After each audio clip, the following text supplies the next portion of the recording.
लगातार खांसी से परेशान हैं, ऐसे में इपिकाक और ड्रोसेरा रामबाण है। इपिकाक तब असरदार है जब खांसी के साथ उल्टी का मन हो लेकिन बलगम ना निकले और सांस रुकने लगे।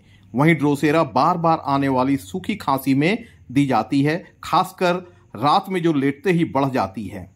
अगर खांसी गले में खुजली से शुरू होती है और रुकती नहीं तो ड्रोसेरा बेस्ट है। इन दवाओं का 30 पोटेंसी में 4 बूंद करके दिन में 3 बार लें। सही दवा का चुनाव लक्षणों के आधार पर करें और डॉक्टर से सलाह लेना ना भूलें।